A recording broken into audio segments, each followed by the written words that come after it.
amigos, damos la bienvenida al sociólogo Patricio Carpio, profesor de la Universidad de Cuenca, analista político. Sociólogo Carpio, bienvenido. Quisiéramos iniciar este diálogo preguntándole por qué es tan importante conocer el grado de intervención del gobierno, ya sea por acción o por omisión en el caso Glass. Buenos días, Gustavo, Rosana, muchas gracias por la invitación. Pues hay un tema que es reiterativo en la política y en el quehacer de todo gobierno. Apenas asumen la gestión de un nuevo periodo gubernamental, la atención se focaliza en el sistema de justicia, en cambiar jueces, en cambiar todos los órganos de control del Estado. Y eso a uno le hace preguntar por qué, cuál es lo que está detrás de esa intención. Siempre ocurre eso, podemos revisar muchos casos, y entonces evidentemente cuando en los procesos ya de la gestión política que nos encontramos con estas situaciones como las que usted ha hecho referencia, nos vamos a explicar, vamos a tener la respuesta a eso. La justicia y el sistema de justicia está diseñada en este país para violar la ley. Eso es ya una constante y lamentablemente jueces y abogados en su mayoría vienen a ser los operadores de este proceso de violación de la ley.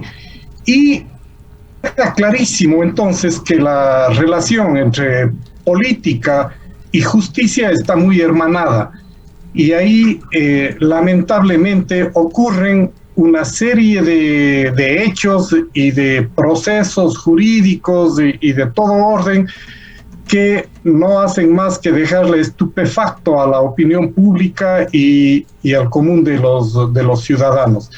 Definitivamente, así el gobierno niegue este parentesco entre la salida de Glass y pactos políticos, la mayoría de la ciudadanía pues no se lo cree, y creo que este hecho va a pasarle una factura muy fuerte al gobierno.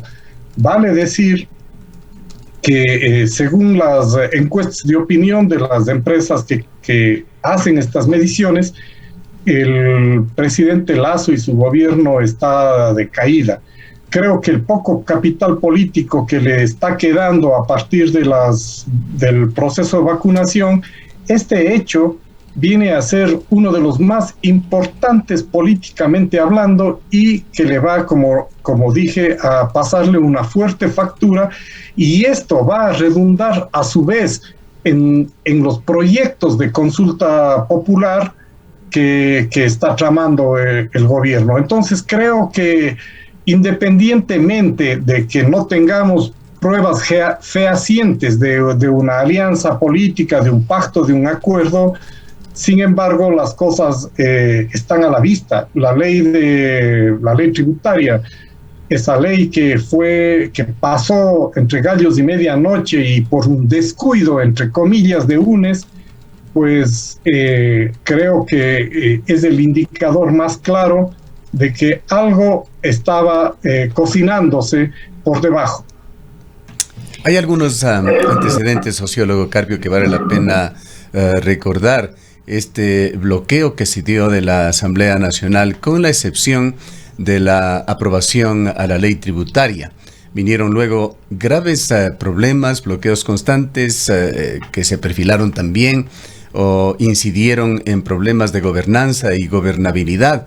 Las declaraciones de Guillermo Lasso de que gobernará sin la Asamblea, los cambios casi inmediatos que se dieron en el Ministerio de Gobierno. Y por atrás, más atrás, está un antecedente. Hace 11 meses aproximadamente se habló sobre la liberación de Jorge Glass. Se dijo que esto estuvo en carpeta cuando se discutía la integración del bloque de Creo con UNES y el Partido Social Cristiano para configurar una mayoría en la Asamblea en el arranque del gobierno. Todos estos son pasado reciente y temas que podrían estar influyendo en la situación de hoy. Sí, definitivamente el tema de lograr gobernabilidad por parte del gobierno y de darle viabilidad a su proyecto, es a costa de lo que él acusa permanentemente, que es la corrupción. Pero la corrupción es, el sistema de corrupción definitivamente es la carta, es la clave justamente que se tiene para las negociaciones. Como habíamos dicho en alguna vez, la corrupción, las acusaciones, las descalificaciones están a la orden del día y es una relación de beneficios y prebendas de un lado para otro en función del proyecto. Lo que aquí habría que señalar y que es absolutamente lamentable para el país y para su cultura política, para su estructura política, para su proceso político, es que los partidos, en lugar de afianzar, de preparar, de proyectar propuestas alternativas que estén en función justamente de lo que decía, de un proyecto político de corto, mediano y largo plazo, están sujetos a qué es lo que ofrece el gobierno para aprobar, para negociar las leyes que ellos pasan, sin considerar que son leyes absolutamente contrarias a su propio proyecto político, el proyecto político de los partidos. Entonces es un contrasentido y eso demuestra que ya no tenemos sobre la mesa de discusión, en la mesa del debate, fundamentalmente en la Asamblea, paradigmas políticos que se enfrentan, que discuten, que debaten y que eso se van transformando en leyes para solucionar los problemas del país. Lo que está en la mesa es cuánto hay. Y entonces, esa es una cosa burda en la que se ha transformado el quehacer político, fundamentalmente en la Asamblea y, por supuesto, en el gobierno de turno que está presto, que es su arma, que es su mecanismo para hacer gestión política. Entonces, esa es una verdadera perversión de la política, reducirla a a negociaciones por una u otra cosa que afecta o que beneficia más bien exclusivamente a muy pocas personas.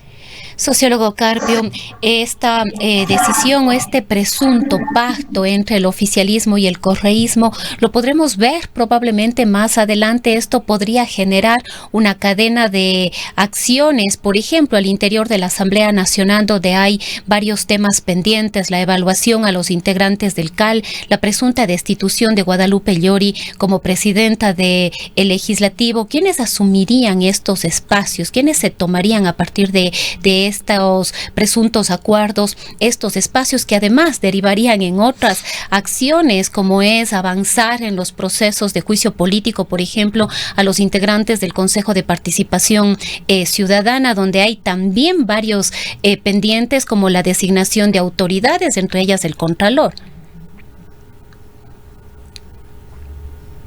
Porque los intereses políticos inmediatos no son muy amigables entre el gobierno y el correísmo. Es decir, si es que se llega a dar la destitución de Llori, seguramente el correísmo va a tener algún rol importante en la próxima asamblea, digamos en el CAL, en la presidencia de la asamblea o vicepresidencia, no sé cómo va, o si inmediatamente sube Saquicela, no tengo muy claro esa partecita, pero el tema es que UNES va a tener mayor incidencia, y entonces los siguientes pasos, como bien ha dicho Rosana, los siguientes pasos son tomarse Fiscalía, Consejo de Participación Ciudadana,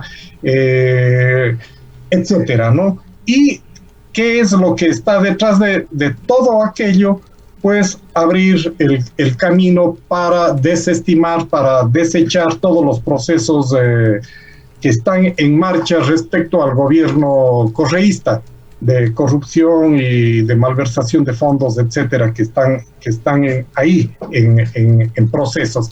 Entonces, todo eso también es allanar el camino para las próximas elecciones presidenciales. Y quizá ellos están pensando en el premio gordo de la lotería, que será allanar el camino para que el propio presidente Correa, haciendo las reformas legales que correspondan, pueda presentarse como candidato. Entonces, es preparar el camino, ya sea para que el propio Correa o para alguno de sus integrantes de ese partido llegue al poder y nuevamente tengamos una repetición, un capítulo nuevo o de repetición de ese proceso. Entonces, todo aquello también, y digo que es contradictorio porque va en detrimento de la credibilidad política del gobierno de Lasso y de su perspectiva en las próximas elecciones. Entonces, ahí hay un dilema que está por resolverse, e iremos viendo cómo camina y cómo se van dando cada uno de los pasos en los próximos días. Algo fundamental que usted acaba de mencionar es el tema de la credibilidad del gobierno, es decir, cuánto se le cree al presidente, cuánto a sus ministros. Esta situación es clave para saber si esos mensajes del gobierno, del presidente, de sus colaboradores están o no llegando al pueblo ecuatoriano. Sí, este hecho llama muchísimo la atención de los ciudadanos de a pie, del ciudadano común, y lo indigna. El país ha sido saqueado y sin embargo sus actores cada vez tienen mayor inmunidad. Entonces, ese panorama le está quitando lo poco de credibilidad que le queda al gobierno de Lasso. Y Lasso está gobernando, vale la pena aquí señalar, gobernando desde una perspectiva populista y clientelar. Ni siquiera tiene un plan de gobierno y usted ve, viene a Cuenca al mismo nivel que llegan los circos. En las fiestas llega, se para en la tarima preparada por la alcaldía y lanza una serie de ofertas que no deben ser ofertas que llegan para la fiesta, sino deben ser parte de un plan de gobierno. El tema de la vialidad, por ejemplo, para la ciudad, eso debe estar institucionalizado. Se ofrece que se solucionaba el tema de Molleturo hasta febrero para carnaval y ahí lo tenemos. Sigue el problema, se viene, se ofrece nuevamente, se va a Sayausí después de 3 semanas, un mes del acontecimiento trágico para las familias de ahí, y con cámaras, fotografías, prensa, se entrega un bono a cada una de las familias damnificadas. Eso es circo. Eso es clientelismo, eso es paternalismo, eso es populismo. Entonces, eso, más todo la trama de corrupción que tenemos al frente y que no hay una gestión adecuada de la justicia y no hay una presión de los diferentes entes de control para solucionar esos problemas o para llevar a buen término de una forma transparente y hacer justicia como se debe, entonces el gobierno está en la debacle. ¿Qué se viene pronto? Ya que maestros, trabajadores de la salud, las universidades, todos los sectores que realmente están siendo afectados por las políticas gubernamentales, pronto se reactivarán y creo que a mediano plazo vamos a tener nuevamente movilizaciones que le pondrán contra la pared a este gobierno. Ya que usted ha tocado el tema de Cuenca, ¿cómo vio ese desenlace de las festividades? Cuenca estaba a la espera de varias respuestas en temas medioambientales, minería, agua con el gobierno. En el tema de la vialidad, en el tema de la seguridad con el centro carcelario de Turi y varias cosas que no habían sido atendidas, que se lo pusieron en sendas cartas del alcalde al presidente que no habían sido merecedoras siquiera de una respuesta. Sí, todo eso efectivamente se planteó, se analizó, no se analizó, sino se lo planteó así en la sesión solemne, y el gobierno, pues como todo gobierno populista, como todo gobierno neocolonial, diríamos así, porque piensa que tiene todo el poder y llega a un pueblo y con unas cuantas ofertas soluciona los problemas. Es realmente indignante para una ciudad como Cuenca que se llegue a ese nivel. Es decir, quedarle viendo al alcalde y decirle, miren cómo reacciona, miren, se nota que todos estamos felices con lo que yo estoy dando, ¿no? Le voy a dar $800,000 para que pague una deuda del tranvía y cosas así. Entonces, desde mi punto de vista y desde una perspectiva política, a mí me parece que hay mucha falta de seriedad en el gobierno, hay una ausencia, repito, de planificación, hay un desentendimiento o un regresar a ver para otro lado cuando le planteamos los temas de minería, cuando le planteamos los temas de la protección de fuentes de agua, porque inmediatamente al día siguiente, es decir, ayer, estuvo ya en alguna conferencia hablando, o el ministro de Economía, no recuerdo, estuvieron hablando de que los sectores estratégicos, que son los que va a tener más atención el gobierno, es justamente el sector de energía y minería.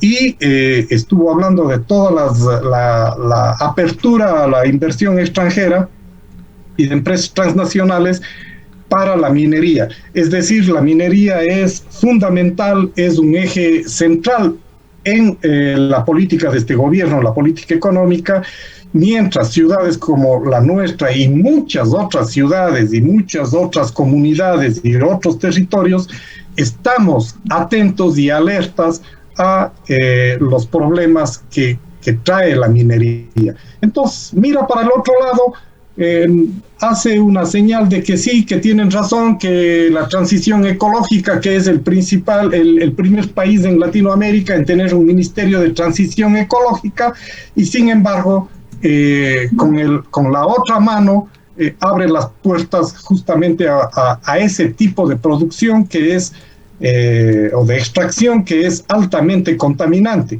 Transición ecológica significa cambiar los patrones de producción y consumo hacia la sustentabilidad.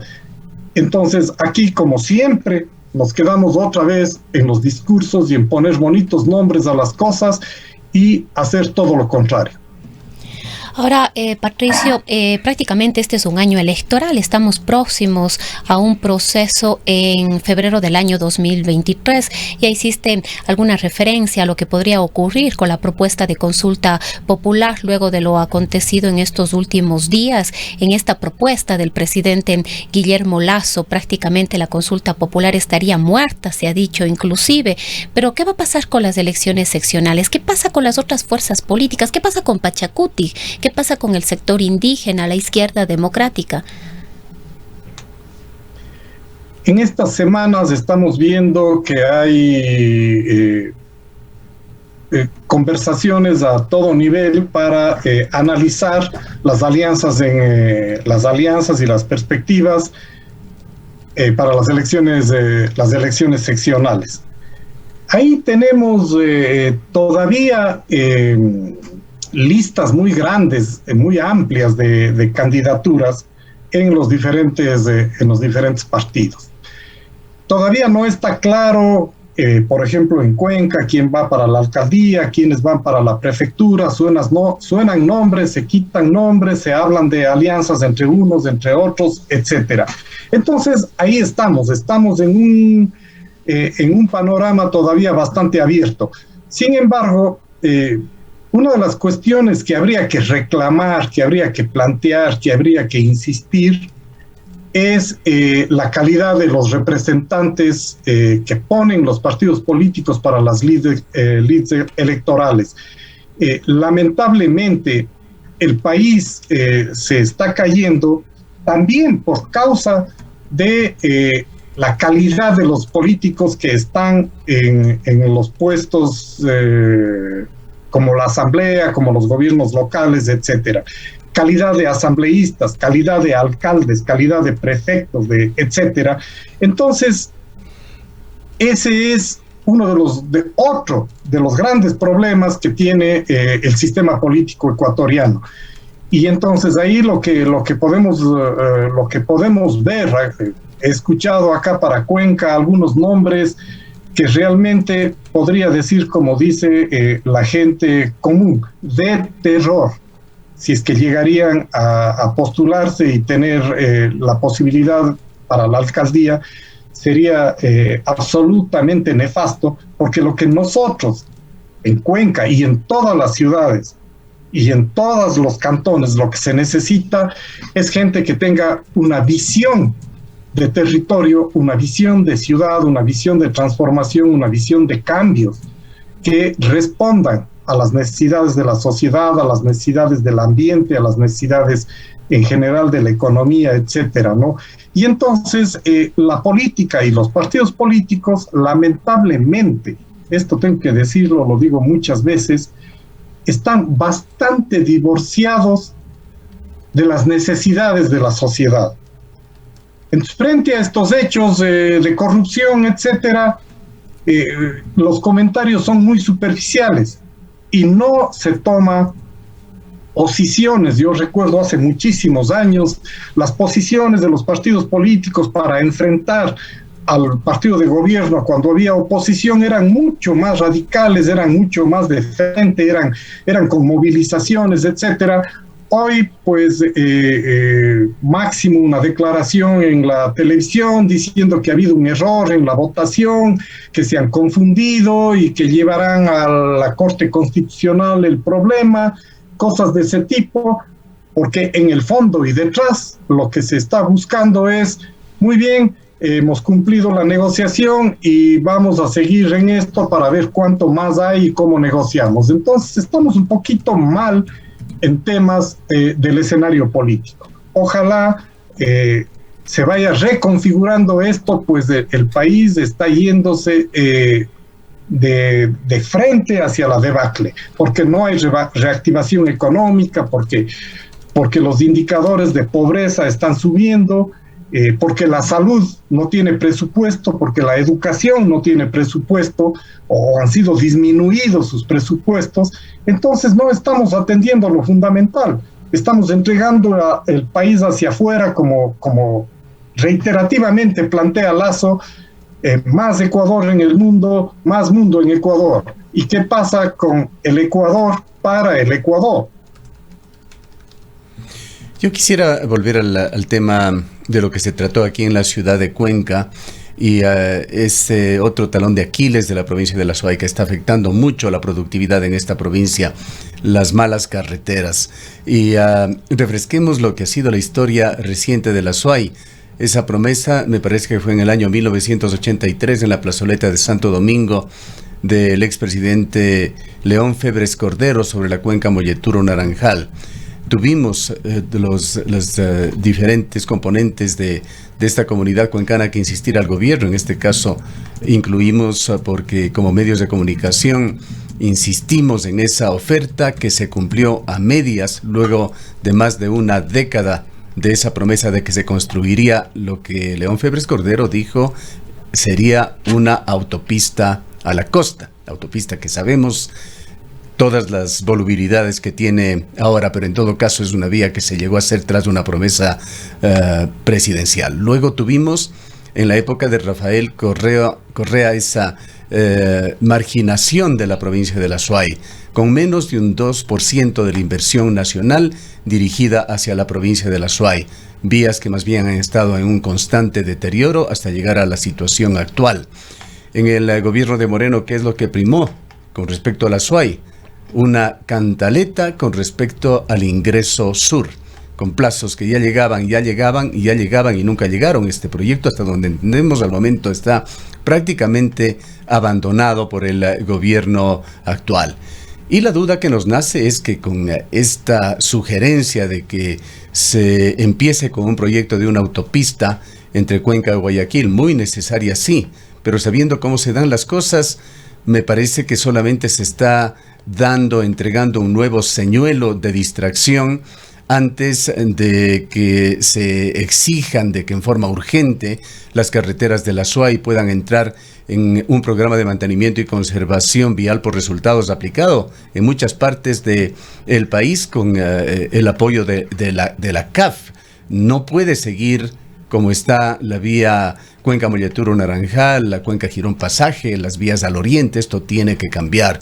Y el otro tema que debería exigirse al gobierno, a Marcelo Cabrera, al ministro cuencano, exalcalde de esta ciudad, es por lo menos un plan serio, muy claro, un plan por lo menos quinquenal sobre la vialidad a Ushuaia. Estas respuestas de decir se están destinando 26 millones de dólares sin especificar ni siquiera para qué, son el tipo de distractores que recibimos cada vez que hay una festividad de Cuenca. Pero sería importante conocer su punto de vista sobre estos temas.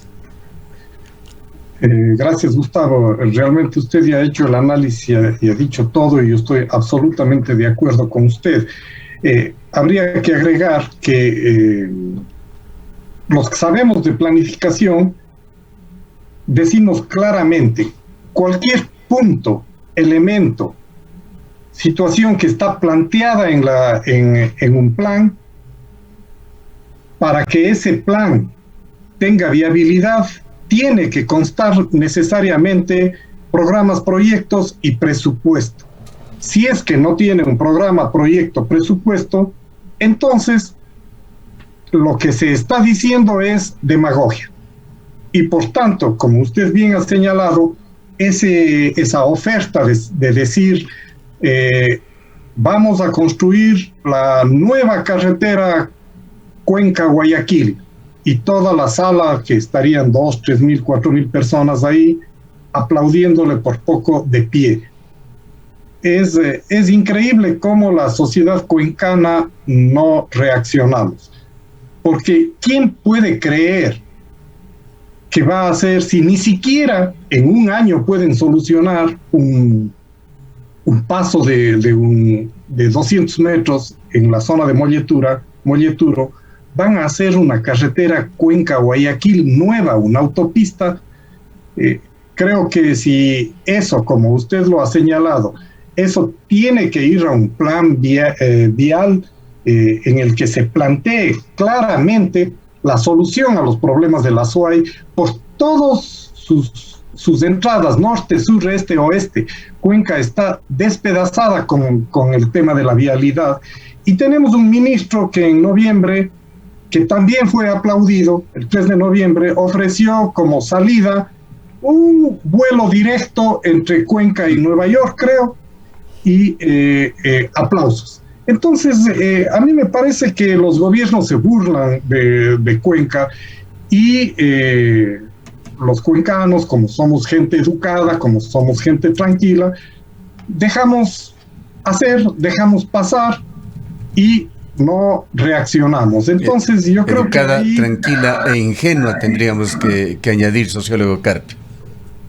A ratos, yo no sé si ingenua, Gustavo, porque nos damos cuenta que nos están mintiendo, pero por cierta concesión de cultura decimos, aplaudimos, ¿no?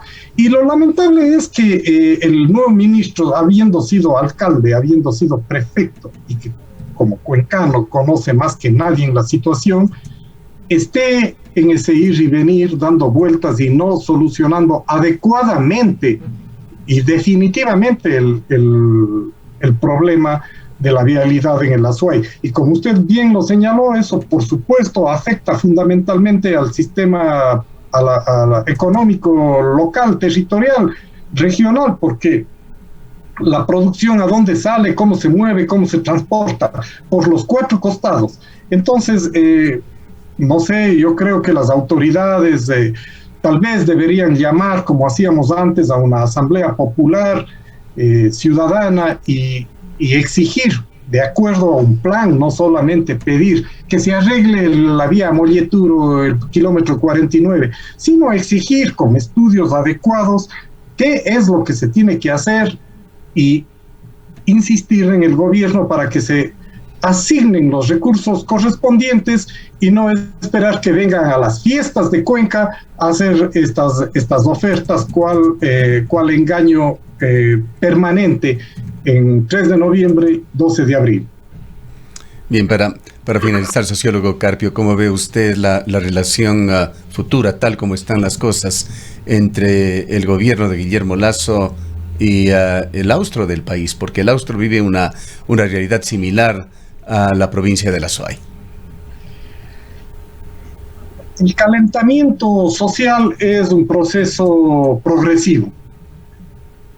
Y entonces, hoy estamos como analizando la situación, como viendo, como queriendo procesar toda la situación en la que estamos viviendo.